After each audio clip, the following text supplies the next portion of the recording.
Está começando mais um Pode Falar ADM, o podcast oficial das melhores administradoras de Santa Maria. Eu sou Fabrini Dotto. E eu sou Angel Gubert. E como apoiadores desse 9º episódio, temos Lumiere Estúdio de Beleza, que mais uma vez cuidou de nós e nos produziu para a gravação deste episódio. Um espaço acolhedor, onde as mulheres são mimadas e recebem tratamentos de alta qualidade para realçar sua beleza e bem-estar, garantindo que saiam se sentindo renovadas e confiantes. Hoje, o Lumiere conta com uma equipe de mais de 10 excelentes profissionais e uma carta variada de serviços nas áreas de cabelo, unhas, maquiagem, estética facial e corporal. Além, é claro, das nossas empresas. A Fabrini Dotto Gestão de Processos, que busca melhorar os resultados do seu negócio, por meio da avaliação e reestruturação de processos internos. E a Dica Consultoria, que tem como propósito levar qualidade de vida aos empreendedores através de uma gestão eficaz, potencializando resultados e vidas. Nesse 9º episódio, vamos conversar sobre a história do Costa Dourada, que difundiu a gastronomia oriental na cidade há mais de 10 anos, trazendo o primeiro restaurante de sushi para Santa Maria. E o primeiro, a gente nunca esquece, né? Então, para contar essa curiosa e inspiradora história do Costa Dourada, convidamos o sócio fundador, Wagner. Seja bem-vindo ao Pode Falar ADM. E aí, Wagner, nos conta um pouquinho, então, como começou a história do Costa Dourada? Tomar primeiro, que Isso aí, né? Brindar e não tomar não pode, né? Dá mau azar. Gurias, obrigado pelo convite. Muito feliz de estar aqui com vocês, contando a história do Costa. O Costa, a história do restaurante, ela começou em 2007, quando eu fui fazer um intercâmbio para a Austrália. Eu estava fazendo faculdade de fisioterapia no último ano. E aí me veio aquela vontade de fazer um intercâmbio, de morar fora. E aí parei os estudos e me mudei para uma cidade chamada Gold Coast, que é o nome do Costa Dourada. E quando eu cheguei lá, eu estava procurando vaga na fisioterapia, tentando trabalhar na área, estava difícil, o inglês não era muito bom, e acabei caindo no ramo da gastronomia. Fui trabalhar numa pizzaria, eu consegui esse emprego no dia 30 de dezembro de 2007. Comecei a trabalhar numa pizzaria que era bem no centro da cidade, ela vendia pizza por fatia, era um movimento absurdo, assim, corria bastante. E eu trabalhava durante a manhã e de tarde estudava na escola. Foi durante esse processo na pizzaria que eu estava trabalhando, fazendo essa montagem de manhã, que o meu chefe contratou a minha, depois então, que se tornou minha esposa, Larissa. Ela começou a trabalhar lá e ela tinha acabado de se formar em administração e estava programando ficar um bom tempo na Austrália, o irmão dela morava lá. Foi quando a gente começou a namorar, terminou meu visto e eu retornei para Santa Maria. Ela ficou mais uns 20 dias lá na Austrália, retornou para o Brasil e eu comecei a ir a São Paulo para... Enfim, a gente estava naquela coisa, eu tinha 20, 21 anos e a gente começou naquele projeto de querer morar junto e, enfim, pensar qual seria a melhor possibilidade. Como eu tinha que terminar minha faculdade, a Larissa acabou vindo para cá, para Santa Maria. Foi procurar vaga de emprego nas empresas na cidade. E durante esse tempo também a gente voltava a São Paulo, tocava um pouco das coisas lá. E a gente comia muito sushi lá, muito rodízio. E quando vinha para Santa Maria, sentia vontade e não tinha nada, né? Foi que, até então, a gente conversando, pensou na ideia de abrir uma temaqueria na cidade, porque a gente pensava que era um investimento mais em conta e que seria mais simples também, né? A gente tem um produto só, os maquinários também não é um custo muito grande, e a gente começou a ir atrás de ponto. Quando a gente achou a casa na Andradas, o seu Gilson, que é o proprietário lá, ele estava com uma empresa no dia que eu entrei lá, ele estava com uma empresa para demolir a casa inteira e queria fazer um estacionamento porque bem na frente tinha o Nifra e para ele seria muito bom ter um estacionamento lá e rentabilizar em cima da área ali. Eu fui conversar com ele, falei da ideia do restaurante, eu fico pensando como que ele comprou essa ideia, né, de um jovem assim. E aí ele, enfim, a gente acabou fechando o contrato e a gente foi para dentro do restaurante para começar a montar o Costa, né? Foi assim, um período muito corrido, porque tinha toda a coisa de estrutural, de botar as coisas, tinha parte de produto. Na época eu não sabia fazer absolutamente nada de sushi, então fui a Porto Alegre fazer curso de sushi, a Larissa fez também. Parte de cardápio, marca, enfim, era muita coisa, assim, para tomar conta, para abrir CNPJ, contratar gente. E aí foi indo. Isso foi, acho que a gente começou em abril, mais ou menos, de 2008. E no dia 13, numa sexta-feira 13 de 2009, a gente inaugurou o Costa. Foi um caos, assim, a gente organizou muita coisa para dar sushi para os clientes, para fazer uma inauguração legal. A gente preparou um monte de drink. Quando a gente abriu as portas, assim, explodiu de gente, sabe? Eu acho que Santa Maria sentia essa falta por sushi. E aí a gente começou e, enfim, as pessoas sentaram, começaram a fazer pedido, a gente tinha um monte de sushi para dar, e na hora começou a vir um monte de comanda, e aí as coisas começaram a atrasar. E... A gente quer dar o que tem pronto, não quer. Não, foi assim, foi terrível, assim, porque a gente tinha muita coisa a gente convidou uns amigos, fez um monte de coisa. E quando estava o restaurante lotado, a gente, né, foi pegando aquelas comandas, tentando resolver aquilo ali, e o plano acabou dando errado. E, enfim, e aí a gente passou aquela noite e foi um troço assim que meu pai chegou e falou assim: meu filho, o restaurante são duas alegrias, uma quando abre e outra quando fecha.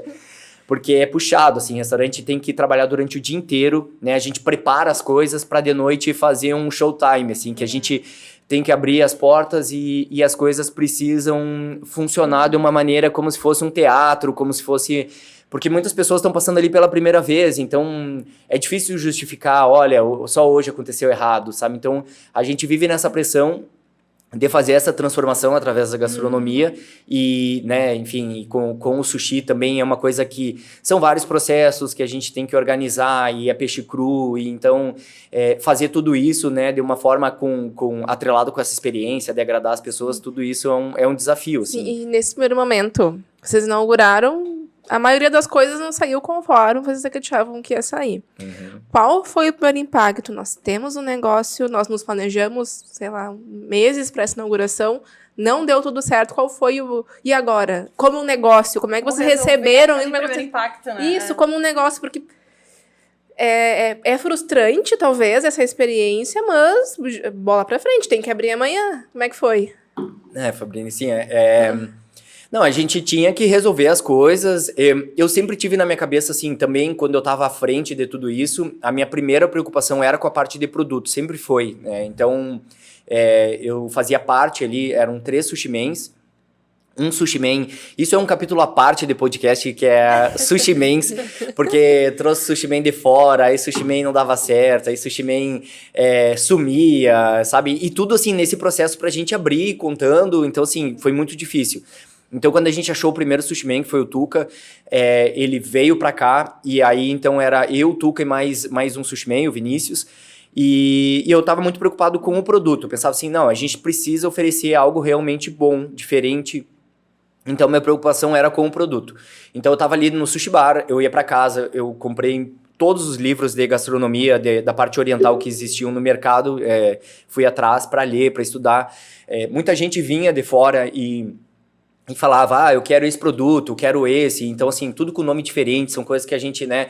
Então, assim, eu tinha essa preocupação por ter esse conhecimento, né? Então, e aí, em paralelo, a Larissa na parte administrativa, lá com caixa. Esse dia da inauguração, eu lembro que a gente fez um faturamento, assim, que...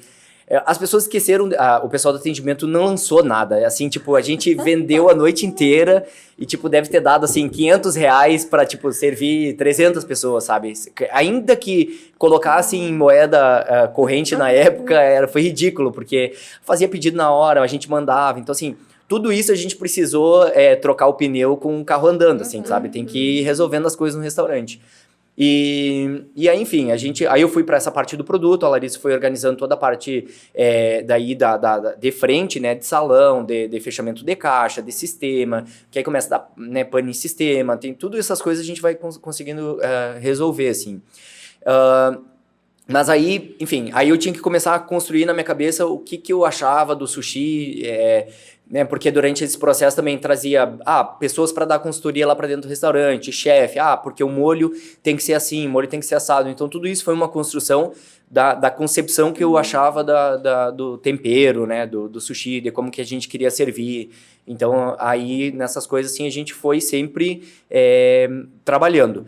Mas, voltando lá na pergunta, a gente passou ali esses 6 meses, né, com um movimento muito grande, porque, assim, de março, o sushi aqui no sul ele é muito sazonal, né, porque a gente pega junho, julho, é muito frio em Santa Maria, e aí faz o frio, o sushi não é muito apetitoso, então, né, uma comida fria. Então, a gente tinha que também dar um jeito de encontrar novos produtos dentro do nosso leque que pudessem suprir essa necessidade. Mas então, assim, daí depois até julho ali, a gente teve uma demanda muito grande, e aí a gente teve esse tempo para corrigir algumas coisas, para voltar no próximo verão, daí de uma forma mais consolidada, assim, com uma equipe mais estruturada.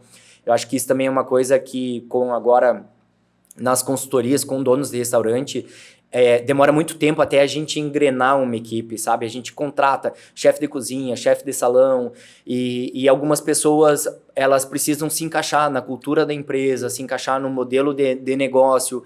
Então, isso demora um tempo, né? Por mais que a gente planeje isso conforme o tempo, as coisas vão sentando, assim, né? Vão se dissipando. E aí, depois disso, a gente começa daí a dar a parte do polimento do negócio, de fazer o negócio rodar melhor. E hoje, quantos anos tem o Costa? Em março ele vai fazer 15 anos. 15 anos. Olhando para a história e olhando para esse início, como é a mentalidade de gestor que tu tem hoje? Qual é o teu conhecimento nas mentorias? O que naquele momento tu faria de diferente? De uma forma, se tu tivesse essa mentalidade de hoje? Falar para quem está começando, né? Exatamente. Fabrício, assim, ó, eu penso que lá naquele momento tinha uma coisa que foi, enfim, que eu acho que assim, é a irresponsabilidade do jovem, mas que talvez tenha sido a coisa que mais fez eu correr, né? Eu acho, às vezes, o medo, às vezes, ele nos trava. Então, assim, talvez aquela irresponsabilidade lá no começo tenha sido bom, mas todo o negócio ele precisa de um planejamento, né? Então, assim, a gente precisa saber onde a gente está pisando. E para isso, a administração traz ótimas ferramentas, né? Fazer um plano de negócio, tu pegar lá, dentro disso, fazer uma projeção de quanto que tu precisa faturar para te atender o teu ponto de equilíbrio. Todas essas ferramentas, elas vão vão fazer tu dormir mais tranquilo. Então, assim, lá no começo, se a gente tivesse isso, se a gente tivesse uma organização financeira melhor, enfim, tem muita coisa ali que talvez teriam nos alavancado mais, né? Mas eu tento ver pelo lado bom que a gente era jovem, tava assim, com muito sangue no olho para fazer as coisas, para trabalhar, para correr. Também logo no comecinho, eu lembro que uma vez a gente comprou quase 60 quilos de camarão com casca, porque não sabia, e aí eu larguei pro pessoal da cozinha e a gente fechou o restaurante meia-noite, a gente ficou até 6 da manhã tirando casca de camarão. Assim, tipo, eu paguei um monte de cerveja, a gente sentou e ficou tirando casca a noite inteira, conversando e coisa, porque, enfim, tinha que, né, usar aquele camarão, era um trabalhão gigantesco. E a gente ficou lá descascando camarão. Então são coisas assim que às vezes a falta de conhecimento ela paga um preço, né? Mas também eu acho que tem que ver o lado bom também dessas coisas de que também se a gente começa a ver muito as coisas de uma maneira impeditiva, com medo, talvez ela nos freie de um jeito que... porque empreender no Brasil é muito difícil, né? Se a gente vê imposto, vê todas essas coisas assim, começa a dar aqueles medos e que, enfim, que aí o medo ele não pode te travar, ele tem que fazer tu pensar e, né, criar alternativas, mas não pode ser uma barreira, assim. Uhum. E dentro desse início, né, como que foi esse desafio de trazer algo diferente, algo novo para Santa Maria? Por mais que, né, foi um sucesso, como tu disse, a abertura, várias pessoas tinham vontade de ter um sushi aqui por já ter comido fora, né, daqui. Teve algum desafio de, tipo, trazer algo diferente para a cidade, tanto referência em lanches, né, X, pizza, coisas que a gente está mais habituado a ver em Santa Maria, até por ser uma cidade universitária, eu acho, né, de bastante jovens. Então, teve algum desafio nesse sentido? Teve, porque assim, sushi, ele é uma comida que é difícil, assim, não é uma comida que apaixona, não, tem algumas pessoas que amam, assim, no primeiro contato, mas, assim, o peixe cru, a textura, o sabor, tudo isso é muito diferente. Então, lá com o Costa, quando a gente trouxe o sushi, a gente pensava na ideia de criar um combinado que não tivesse nada cru, que era um combinado iniciante. E então a gente pegou pele de salmão frita, salmão frito, e a gente ia fazendo todas essas combinações para a gente ir introduzindo isso para um público que não conhecia. Eu também tinha na minha cabeça muito que a gente era quase que uma tarefa de catequizar as pessoas.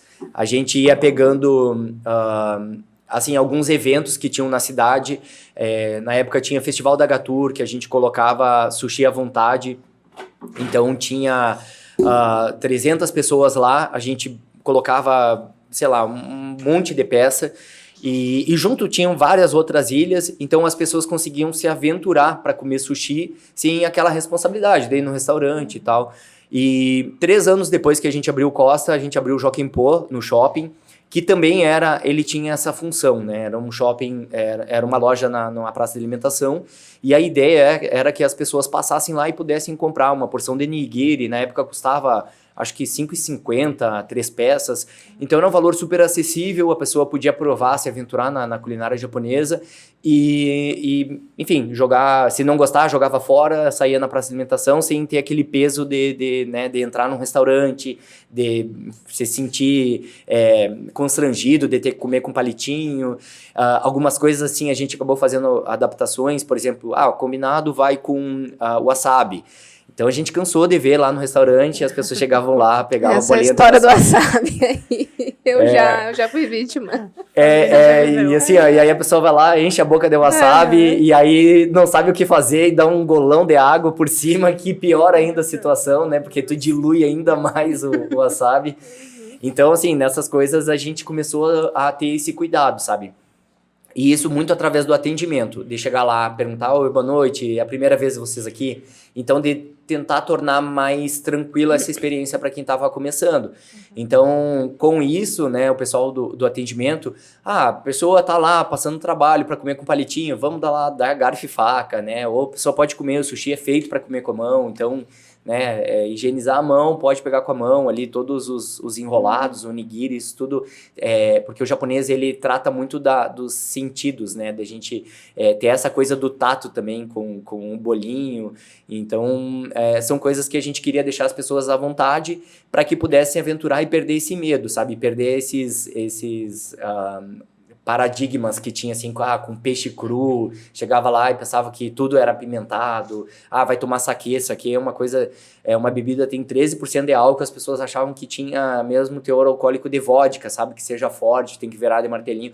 Então tudo isso a gente vai quebrando alguns tabus, assim, dentro do restaurante, para tornar, porque é uma culinária muito rica, assim, né, tudo faz sentido ali, as coisas, os temperos, né? Até a forma de montar os combinados. Então, tudo isso vira muito conteúdo pra gente dentro do restaurante, pra gente ir enriquecendo essa experiência com os nossos clientes, né? E isso traz muito um ponto do foco no cliente. Vocês entenderam o cliente de vocês e, principalmente, as dores de quem nunca comeu, né, essa comida e realmente ter olhos para isso. E acredito que isso torna vocês hoje referência no setor, em qualidade, enfim.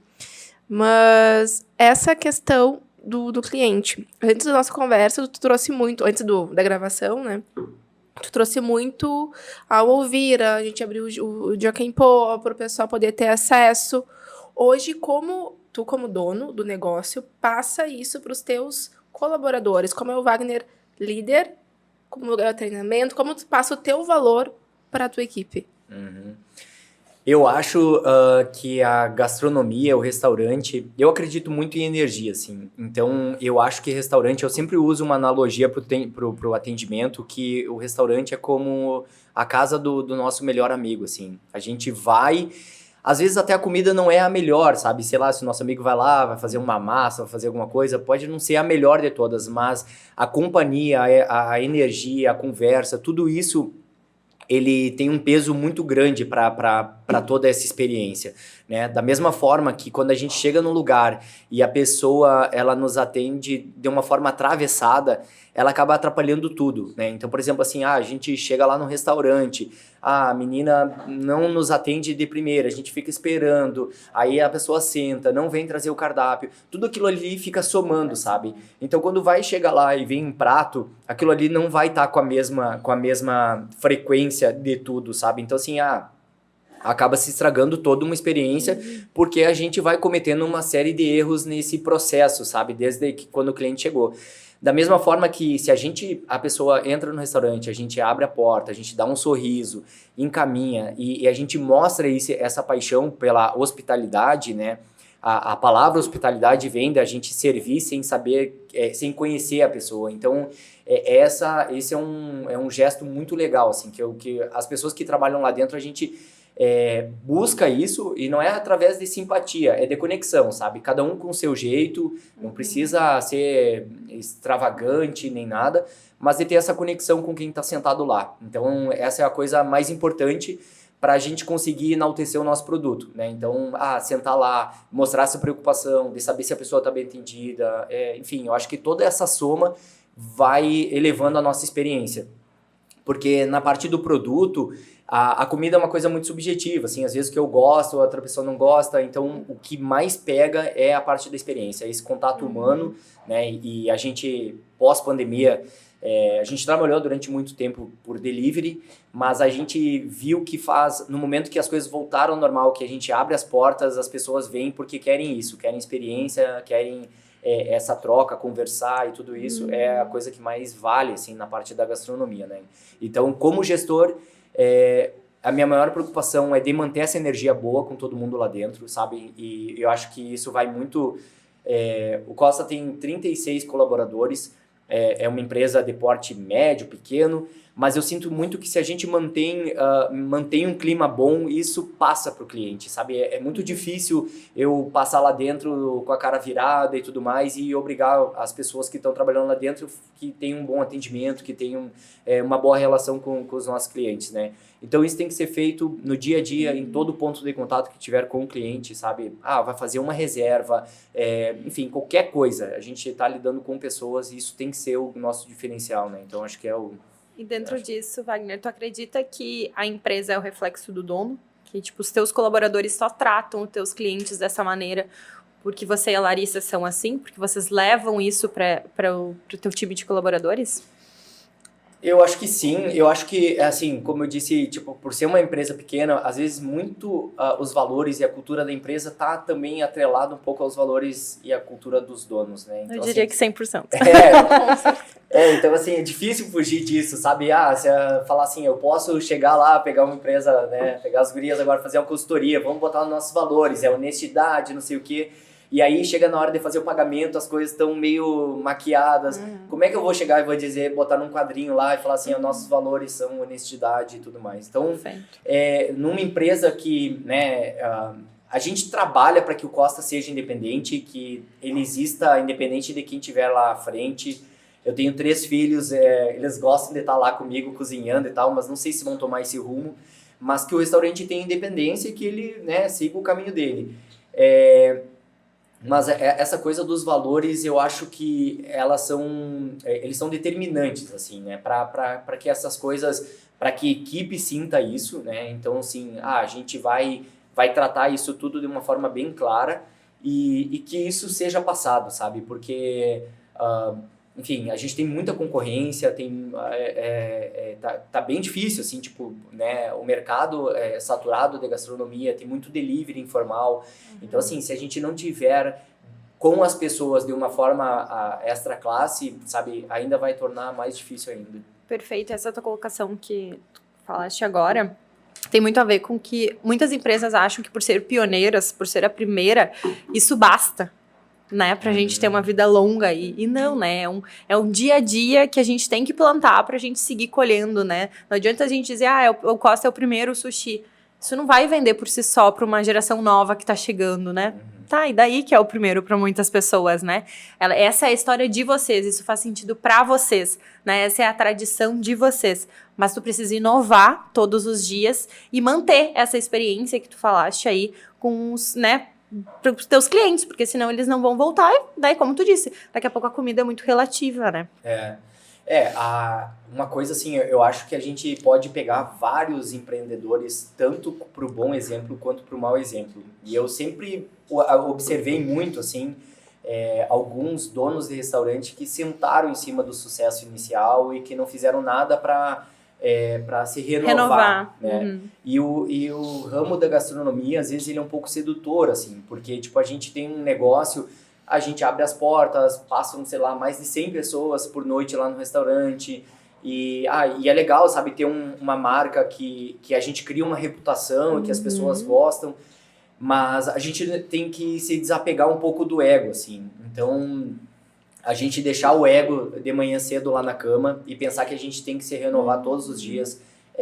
Eu assim, como eu falei, desde o começo lá, quando eu li da parte da gastronomia, todo santo dia eu tô lendo sobre alguma coisa, sobre administração, sobre parte comportamental, sobre, enfim, alguma coisa para poder também passar isso, né? Eu como dono, né, como gestor lá e como dono do restaurante, hoje eu comecei a perceber que o meu valor é gerar valor nas pessoas que estão lá dentro, né? Porque vira uma situação de ganha-ganha. As pessoas que vão trabalhar no restaurante, elas não estão lá, não entram lá, eu quero ser sushi man. O cara quer trabalhar, né? Tipo, tava lá buscando emprego, tava difícil, caiu lá no restaurante. Aí eu chego lá e falo para ele, olha, a gente tem uma vaga aqui para sushi man. A princípio ele nunca tinha ouvido falar sobre sushi man.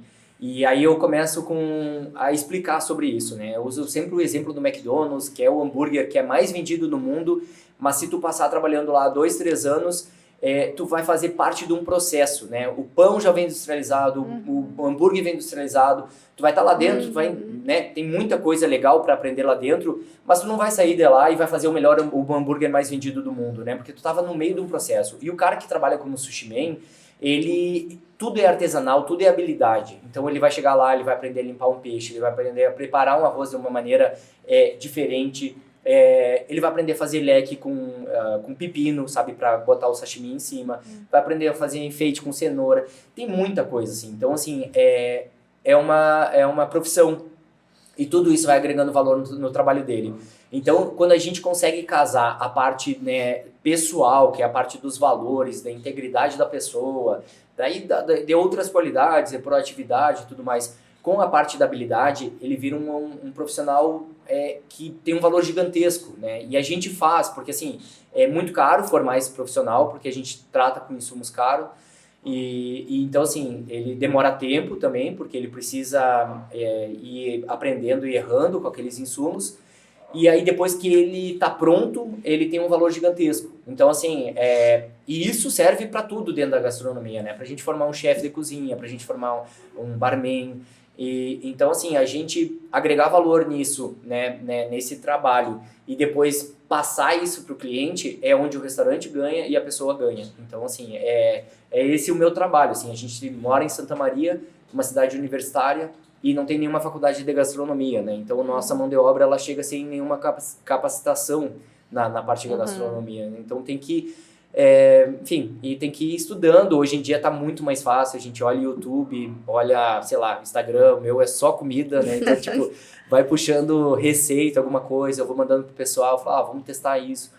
Então tá mais fácil nesse sentido de a gente ir se alimentando de ideias, né? E de botando isso na prática e testando no restaurante. Perfeito. Tu fala uma coisa sobre servir, né? E eu acho que esse é o grande propósito de qualquer empresário, né? Qualquer empreendedor. É sobre servir pessoas, né? E ao mesmo tempo que é a parte mais gratificante, eu acho, do empreendedorismo, né? É sobre pessoas, é sobre quem tá compartilhando conosco o dia a dia e também com quem vem até nós como clientes, né?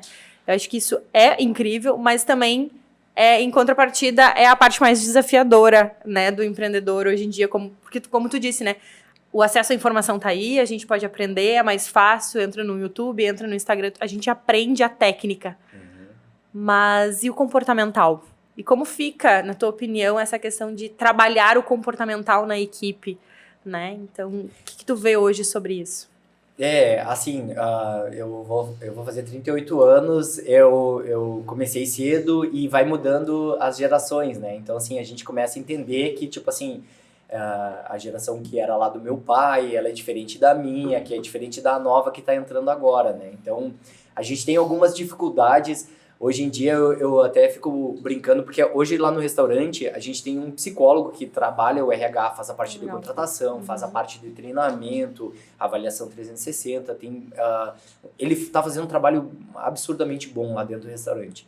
E uma coisa legal, assim, que a gente é entender essa geração nova, entender quais são os valores, né? O senso de propósito, né? De pertencimento na empresa. Então, a gente procura fazer essas ações lá dentro. Por exemplo, assim, a gente faz o prato com o nome do Sushi Man. A gente começa a fazer o vídeo botando, sabe, quem tá preparando, contando a história do prato, contando... Isso também eu tenho falado lá nas mentorias, sabe? Da gente contar a nossa história, né? Porque o prato, assim, quando a gente consegue mostrar o porquê que a gente está fazendo, aquilo ali ganha mais sentido, né? Então, assim, na gastronomia é muito fácil. A gente... E fala muito hoje em dia disso, da gente pegar coisas do produtor local, né? Da gente valorizar o entorno também da região. Então, fazer esse trabalho, né, com as pessoas... também tem o lado difícil também de todo o negócio, né? Porque quando a gente junta muitas pessoas também tem problemas, e então assim, tem que lidar com tudo isso. A gente passa agora também por um problema que hoje em dia o trabalho, né, físico das 8 horas, eu não sei, assim, vai chegar algum momento que talvez vai ficar cada vez mais difícil a gente recrutar, conseguir, né? A gente está disputando com live NPC que as pessoas estão rentabilizando lá, fazendo brincadeira em casa, sabe? Então, assim, como que eu vou dizer, de falar assim, cara, vamos trabalhar aqui, vamos, sabe, vir aqui fazer sushi, passar 7h20 no trabalho e tudo mais. Então, são desafios, assim, a gente tem que encontrar uma maneira em cima disso, da parte do propósito, na parte do pertencimento, na parte do reconhecimento, sabe? Também, assim, eu acho que isso é uma coisa legal da pessoa, eu faço ali meu trabalho, eu sei o que isso impacta, sabe, pra comunidade, né? Então, assim, tipo, a gente tem um restaurante lá que, enfim, passam pessoas lá para comemorar aniversário de casamento, aniversário, são datas comemorativas que marcam, assim, né? Então, tipo, as pessoas que estão ali dentro estão fazendo parte disso, né? Então, acho que isso que é o mais legal, assim, pra gente colocar como o peso do nosso trabalho. E nessa história, como tu começou a descobrir mentor e consultor? Como nasceu essa nova versão do dono do restaurante? Como eu falei, eu tenho uma obsessão por estudo, por buscar conhecimento, e eu sempre fiz isso. Então, assim, não tem uma noite que eu não deite e não vá ler, sei lá, no mínimo uns 40 minutos, 50 minutos de algum assunto. Eu gosto muito de me conectar com pessoas, então, assim, tipo, eu acho que essa troca, sabe, também é esse o ganha-ganha, sabe, da parte de, eu conheci um dono do restaurante. Tem um outro ponto, o dono do restaurante é um cara muito sozinho, então, tipo assim, a gente trabalha, sabe, eu tenho o pessoal que trabalha lá comigo, mas eu não tenho um colega de profissão para eu trocar figurinhas sobre, os meus problemas, sabe, minhas aflições. Também, durante toda essa etapa, assim, do restaurante, a gente chegou num momento que o restaurante estava com um movimento muito grande, a gente pegou uma casa que era velha e que a gente foi fazendo as coisas conforme dava no orçamento, e aí chegou num momento que a gente resolveu fazer uma reforma gigantesca, né, e ampliar o restaurante, e aí, enfim, construímos uma casa muito grande para os fundos, e foi um gasto absurdo, e a gente não tinha uma gestão financeira muito apurada, assim, a gente foi meio que no feeling, a gente foi fazendo as coisas e tocando. E foi quando, num certo momento, a gente percebeu que a gente estava com uma dívida bancária que era maior do que o nosso faturamento. né? E aí eu conversando com meu cunhado, que trabalhava na parte financeira, ele fez uma análise do nosso DRE e falou assim, ó, o restaurante dá resultado, ele fecha positivo, ele é saudável, só que vocês estão com um empréstimo maior do que isso, né? Então vocês vão precisar injetar dinheiro sem que seja empréstimo, né, para estancar isso e começar do zero. E aí, nesse momento, a gente vendeu a nossa casa, né, a gente botou a venda, em um mês a casa estava vendida, a gente injetou dinheiro e a gente começou do zero. E aí, com isso, eu fui atrás de um engenheiro de produção que trabalhava na parte financeira e a gente começou a organizar o restaurante financeiramente, né? E aí, então, com isso, eu pensei assim, eu não posso errar de novo, sabe? Tipo, agora eu queimei o que eu tinha feito de gordura ali, de caixa, e eu não posso mais errar. E a gente começou daí do zero com um controle financeiro gigantesco na empresa. Então, a gente fez isso tudo numa planilha, num DRE, que aí, enfim, a gente, para restaurante, nosso principal indicador é CMV, que é custo de mercadoria, e aí dentro disso, como tem um peso muito grande, a gente começou a ir no miudinho para tentar melhorar a performance, melhorar a margem de contribuição, lucro líquido. E aí, quando eu comecei a ir para dentro de todos esses números, né, de acompanhar também o Luiz Felipe lá, que fazia esse trabalho da gestão financeira, apareceu a primeira consultoria, que foi no Octo Sushi, em Santa Cruz do Sul. Eram 3 investidores, me chamaram, a gente fez um projeto para abrir um restaurante do zero, na frente do principal concorrente de Santa Cruz. Aí a gente abriu um restaurante lá, o restaurante é lindíssimo. Na época, a nossa gerente saiu daqui de Santa Maria, foi lá para Santa Cruz do Sul. Eu também tirei um sushi man que já tinha uma vontade de se mudar, ele acabou indo para Santa Cruz. E o restaurante deu super certo, sabe, tomou conta, assim, do mercado. Santa Cruz é uma cidade muito próspera, né, então o Octo tá super bem lá. E aí foi minha primeira oportunidade, assim, de chegar lá, de me testar também, de falar assim, ó, aqui vai só o conhecimento sem a responsabilidade da operação, sabe, de arriscar a pele. E a coisa deu certo lá, né? Eu falei para eles, assim, quando a gente estava para fechar lá a consultoria, eu falei, cara, para mim não existe plano B, a gente vai fazer isso e eu vou fazer um jeito de dar certo, né? E aí a coisa funcionou lá. E aí, depois disso, começaram a aparecer outras consultorias, o Octo, né, como você consolidou lá, começou a aparecer outras consultorias. E aí, o ano passado, no começo da pandemia, eu já estava com essa ideia de trabalhar um pouco digital, só que aí eu fui tentando algumas parcerias, porque eu sou meio zero à esquerda na parte digital, de edição, enfim, de colocar o meu produto à venda. E aí, o ano passado, o Vitor, que era o publicitário lá, acabou me indicando para uma agência, e essa a agência começou a fazer essa parte de lançamento, né, da parte de mentoria. E aí, agora, estou fazendo esse trabalho de mentoria, tem gente do Brasil inteiro, a gente está criando uma comunidade, assim, a minha ideia é de fazer a maior comunidade para donos de restaurante japonês, porque é um nicho muito específico, a gente, né, lida com um produto, com um insumo, que é o salmão, que ele oscila muito, então a gente depende de mercado externo. Então, assim, são produtos e problemas muito específicos. Então, a nossa linguagem é o que nos atrai, assim, que nos aproxima. Então, a gente está com esse grupo de mentoria, né? A gente faz uma aula por semana ao vivo. Nossa aula foi hoje de tarde. Então, são tira-dúvidas, assim, que a gente vai trabalhando. Eu puxei o Pedro, que fazia assessoria financeira lá, para dentro da mentoria junto, né? Meu sócio lá. Então, com isso, o principal problema hoje do dono de negócio é não saber dos números, né? Então, assim, o cara vai pela vontade, pelo gosto de servir, enfim, por um monte de desejo e acaba esquecendo que, eu preciso saber exatamente dos meus números, sabe, o quanto custa cada coisa, o quanto que... E aí, então, assim, eu falei, preciso ter um cara, né, bom para fazer essa parte financeira. E aí o Pedro entrou e hoje deu uma aula lá sobre ficha técnica, sobre como que vai fazer precificação, sobre rendimento, sobre um monte de coisa.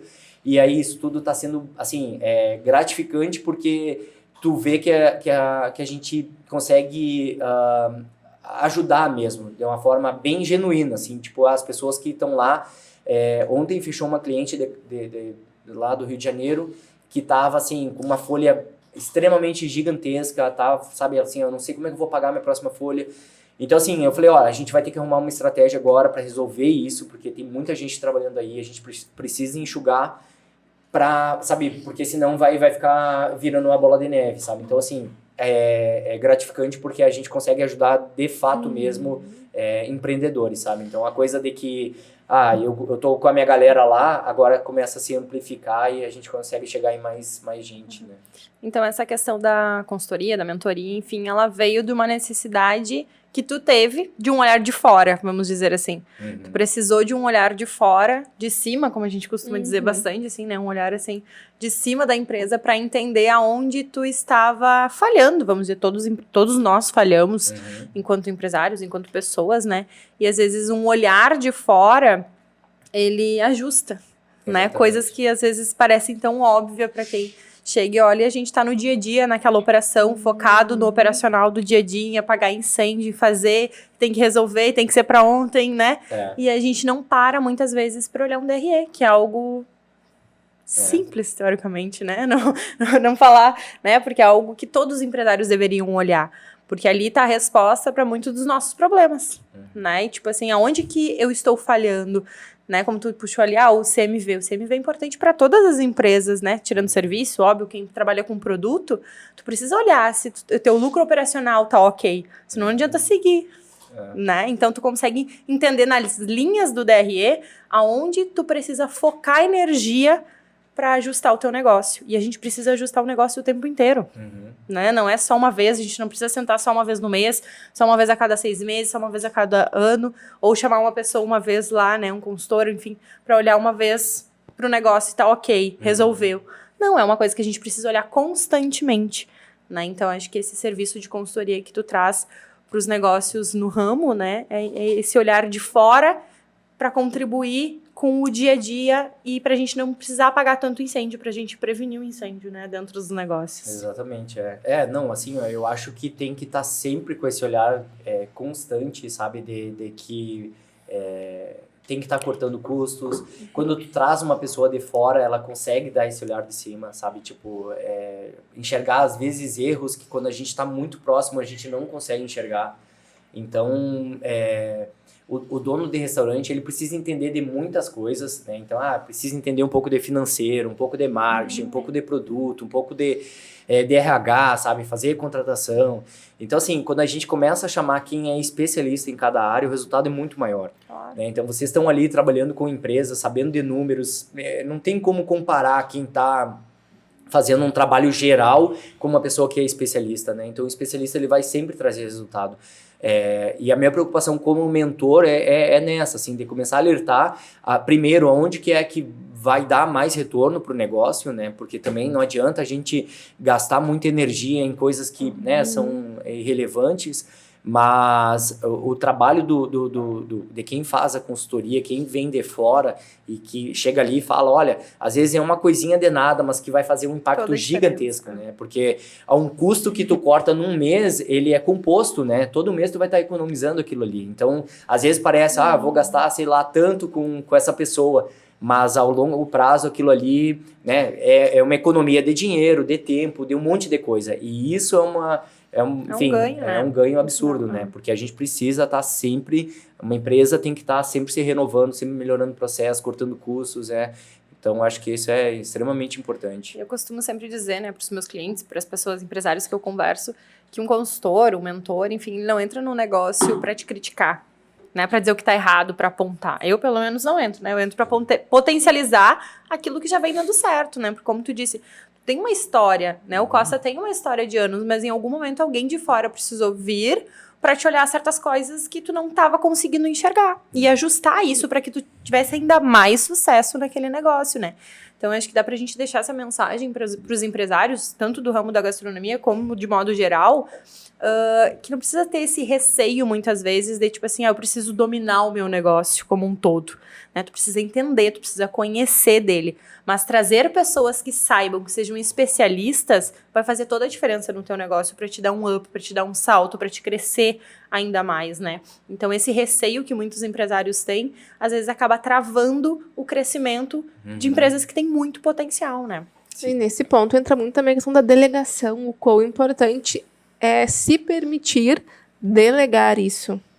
Porque em muitos casos a gente percebe donos extremamente controladores com medo de... Sair da linha de frente. Exato, de delegar. E agora outras pessoas têm o comando do meu negócio e não vão mais fazer da forma com que eu faria. Então, entra dentro disso do que tu traz, de realmente trazer pessoas que venham a que potencializem o negócio, mas se deixar e se permitir com que esse processo aconteça como dono, né? Exatamente. E às vezes essas pessoas estão mentores, estão em consultores e às vezes estão nos nossos próprios colaboradores, que a gente precisa dar ouvidos, né? Da mesma forma que a gente precisa cuidar, ter eles junto, que o papel do líder é liderar, é conduzir, é treinar, é trazer mais experiência, servir, como a gente já trouxe aqui. O papel do líder também é ouvir. Exatamente. Né? Então, muitas vezes, as respostas para aqueles problemas que a gente tem dentro da empresa estão na nossa própria equipe. E a gente está deixando de ouvir. É verdade. O ouvir para entender, não o ouvir para responder. Exato. Algo que Acontece. 99% hoje as pessoas Eu não vou fazem. lembrar quem, porque eu não lembro do nome, né? O Fabrinho já sabe. Mas tem alguém que fala, né, que o consultor mais barato é o nosso cliente. E o nosso cliente, tanto interno quanto externo, né? Tanto colaborador quanto o cliente externo. Porque, realmente, se a gente parar para ouvir os nossos clientes, parar para ouvir os nossos colaboradores, a gente tem todas as respostas. A gente tem a resposta lá do wasabi que as pessoas comiam, por exemplo, que tem que tirar do combo, porque as pessoas não sabem. Né? Então, aonde que tu, né, aprendeu isso? Aonde que tu viu isso? Ouvindo o teu cliente, ouvindo o teu colaborador. Então, a gente precisa ouvir, né? Precisa ouvir o cliente, precisa ouvir o nosso colaborador para a gente também abrir os nossos horizontes enquanto empresário e daí entra naquela questão do ego. Né? Exatamente. Tira o ego. Eu ia linkar isso daí, assim, ó, porque eu jamais iria dizer que a gente chegou aqui porque eu tinha uma receita ou não sei o quê. O restaurante teve o sucesso que teve por uma soma de pessoas que passaram lá dentro. Cada um contribuiu com um pedacinho de alguma coisa. O gestor, ele é quem orquestra isso aí tudo, né? Então, assim, ó, não dá pra querer dizer que o sucesso é porque eu tive negativo, sabe? Se não tivesse o Tuca lá no começo pra nos ensinar a fazer o sushi, se não tivesse todas essas pessoas ao longo do tempo, para cada um para contribuir de uma maneira, o restaurante não ia chegar aqui. Então, o que a gente precisa fazer, sim, é colocar as pessoas certas nos lugares certos, entender aonde é a nossa fraqueza, que aí entra o trabalho da quem vai fazer uma consultoria, uma mentoria. A mentoria também, eu hoje até conversei com o pessoal, ela funciona muito também para a gente quebrar algumas barreiras, sabe? Então, assim, a maioria lá tá com faturamento abaixo do nosso, então é para chegar e falar assim, cara, dá para vender mais, sabe? A gente consegue, porque senão às vezes também a gente fica muito estagnado, assim, pensa assim, não, eu tô aqui num patamar legal e tudo mais, eu sou o bambambam da coisa, e aí tu vai e viaja pra uma cidade maior e tu vê assim que tem gente voando voos mais altos, sabe? Então assim, é para ir mexendo nessa coisa da cabeça. Mas assim, o principal é o ego. O dono do restaurante, ele não pode achar que as coisas rodam, né, porque ele inventou, porque ele tem aquela receita, porque ele tem não sei o quê. Não, tem um monte de gente que contribui para isso, né, e que a gente precisa estar sempre encaixando, sabe? Tem uma outra coisa também que eu acho que é muito legal, assim, a gente funciona muito como um time. A gente precisa ter sempre as melhores pessoas na frente, sabe? E às vezes tem pessoas que deixam de performar porque, né, tem ciclos. Então, hoje tem o Juliano que trabalha com a gente, o Juliano completou 11 anos esse ano, ele vai para 12 anos lá no Costa. Legal. Então, para mim, é uma satisfação gigantesca ter o Juliano lá, porque, e assim, ele tá com uma motivação gigantesca, sabe, para entregar bem, para trabalhar, para se aprimorar, para treinar gente nova. Porque o trabalho dele também passa muito por isso, por passar esse conhecimento para quem está entrando, para quem comece agora, faça o sushi com a perfeição que ele faz. Então, dentro dessas coisas, assim, a gente conseguir botar dentro dessa jornada pessoas que fiquem com a gente, sabe? Que esse time consiga ser forte e entregar bom resultado. Acho que até é uma curiosidade, uma dúvida. Como manter a motivação de uma pessoa com tanto tempo de casa? Porque hoje a gente percebe nos negócios pessoas que estão há muito tempo, mas às vezes não tem esse brilho no olho, essa garra. Enfim, como vocês fazem isso, esse milagre muitas vezes. Você é uma pessoa com 12 anos de Com casa 12 motivada. anos de casa motivada, exatamente. Assim, eu acho que a motivação, ela é sempre interna, é difícil, sabe? A gente pode inspirar, talvez, as pessoas, sabe? Falar Perfeito. alguma coisa que venha e que, isso faz sentido e tal, mas a motivação, ela tem que vir de dentro, sabe? Essa vontade de crescer, de se aprimorar, isso tem que vir de dentro. Eu também sempre pensava assim, eu como dono de negócio, eu acho muito legal, sabe, ter isso, porque eu acho que o restaurante, não um restaurante, mas o trabalho em si, é um casamento sem sexo, né? Então, assim, é só a pior parte, Não sabe? tenho prazer. Nenhum, zero, é só encrenca, sabe? Então, assim, a gente vive numa relação, né? Tipo, eu passo 7 horas com o pessoal lá, e que a gente tem que estar cobrando, fazendo as coisas todas, sabe, funcionarem lá, e como é que a gente vai fazer isso durante bastante tempo? Então isso vai em cima dos valores, da gente, né, conseguir passar isso, de ter essa confiança, da gente vira uma amizade também, né? São pessoas que, ontem a Nath também, que é namorada do Juliano, completou 5 anos lá.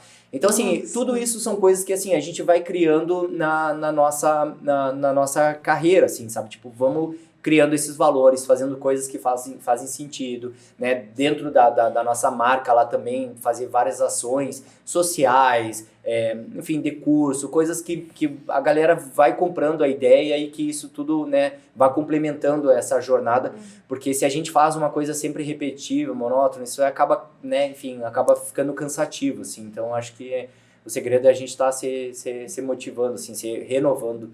O movimento gera movimento, né? Exato. E eu acho que dentro disso cabe muito a gente conseguir levar a essência do proprietário para a equipe, né? E a equipe realmente comprar a ideia do negócio, né? Eu acho que o principal motivador do empresário mesmo tá dentro do negócio é ele comprar a ideia do negócio, né? Ele saber o porquê ele está fazendo aquilo. O que faz sentido, né? O que dá prazer sem o sexo, né? De estar naquele negócio. E eu acho que o colaborador precisa comprar esse propósito. Senão ele não fica. O espírito de dono, né? Que Exato. a gente fala muito. Tu falou uma frase que é interessante. Quem tem um porquê enfrenta qualquer quem tem como. um porquê enfrenta qualquer como. Acho que vem ao encontro disso. Eu falo muito. Exatamente, tem que entender o porquê, né? Porque assim, todo mundo precisa trabalhar e ganhar dinheiro. Não sejamos hipócritas, né? Mas a gente tem que ter um porquê de levantar todo dia e ir trabalhar, seja eu dono ou colaborador, né? Eu preciso ter uma vontade a mais, preciso ter um sentimento a mais do porquê que eu vou ir lá e vou fazer. O salário é ótimo no final do mês, é maravilhoso, a gente precisa para viver, para se sustentar, para realizar sonhos, né? Mas não é só isso, e a gente vê cada vez mais isso, né? Que não é só o dinheiro que motiva as pessoas. Então, eu acho que cada vez mais o desafio do líder é conseguir passar o porquê que a gente abre a porta do Costa Dourada todas as noites, né? O porquê, quem é que a gente vai receber, o que a gente quer tocar nessas pessoas que estão chegando, né? E eu acho que isso dá tesão de trabalhar todos os dias e da equipe abrir as portas motivadas a entregar o seu melhor. Isso, a gente, isso eu tento cada vez mais, sabe, chegar em todo mundo de dentro da equipe, esse entendimento, né, do nosso negócio, de por que a gente está lá fazendo isso, né, dessa coisa de a gente gerar valor no nosso produto. A gente dá curso de sushi, e aí então assim, a gente vai lá, faz um curso de sushi, ensina como que vai fazer, e isso é muito legal porque acaba mostrando também o quanto é trabalhoso fazer sushi, né? Quem já fez sushi em casa, vai lá, prepara tare, faz arroz, limpa peixe, fica uma sujeira. O arroz não desgruda nunca mais da panela. Fica a Nem dica. me meto.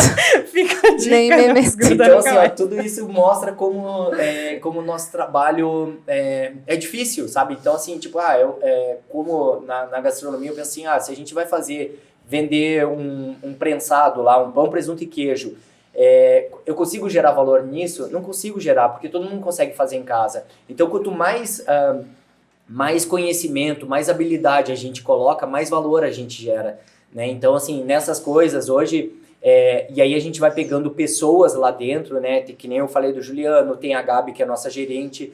Então, assim, a gente pegar essas pessoas, mostrar onde que tá o valor e para isso ir sendo passado, sabe? Para conseguir, como se fosse uma raiz, para a gente conseguir chegar em todas as pontas, sabe? O valor de cada coisa. Né? Então, assim, essa parte do nosso propósito, do que a gente está fazendo, a partir do atendimento, é engraçado porque eu falo para as meninas lá do atendimento, eu falei assim, a última gentileza sempre é a nossa. Se uma pessoa falar obrigado lá dentro do Costa, tem que sair um de nada de qualquer pessoa que estiver servindo. Porque é aquela coisa assim, a gente tá ali para entregar carinho, sabe? Então assim, para cuidar. Então, isso faz parte do nosso trabalho. Então, isso vai ficar... Vocês podem cobrar de todo mundo que estiver lá dentro, de quem estiver lá no caixa, no atendimento, enfim, no sushi bar, porque é um valor que a gente passa, sabe? Então, tem que ter esses cuidados e essas coisas que a gente vai somando ali, um pouquinho que vai fazendo a diferença. É aquilo, né? É a mesma coisa do que passa de pai para filho, né? Então tem que passar os valores, né, do dono, dos donos, dos empresários para os colaboradores. É isso que vai gerar o sucesso das empresas, né? Acho que esse pode ser o grande recado que a gente tem nesse episódio, que tá chegando ao fim. Tava ótimo. Infelizmente. A Fabi não vai falar que tem parte 2. Eu tenho que parar de vai ter parte 2. Eu dou expectativa para as pessoas. Exato. Não tá certo. Mas, Wagner, muito obrigada, tá? Obrigada pelo teu tempo, pela conversa. Foi muito agradável estar aqui, trocar essa ideia contigo, entender e conhecer um pouco mais da história do Costa, né? E desejamos cada vez mais sucesso para vocês, que seja aí uma linda história também nos próximos anos. Gente, eu que agradeço. Foi uma honra estar aqui. Eu espero também, desejo tudo de bom pro podcast, pra carreira de vocês. É muito legal eu sair uma coisa de Santa Maria, assim, que a gente possa contar as histórias, sabe, enaltecer o que é daqui. Porque tem tanta gente que vem de fora da região, sabe, para visitar, para conhecer as coisas aqui. Quando a gente consegue contar o que é daqui, a gente dá mais valor ainda. Então, o trabalho de vocês é muito legal e espero que sim, aqui cada vez mais exploda. Amém, amém. E muito obrigada também, me sinto muito grata. E mais um negócio baseado em valores, em princípios muito, muito fortes. Então... E pra finalizar, antes do brinde, o segundo episódio sai com a Larissa. Não, com certeza. A gente se espera. Saúde. Tchau, Saúde.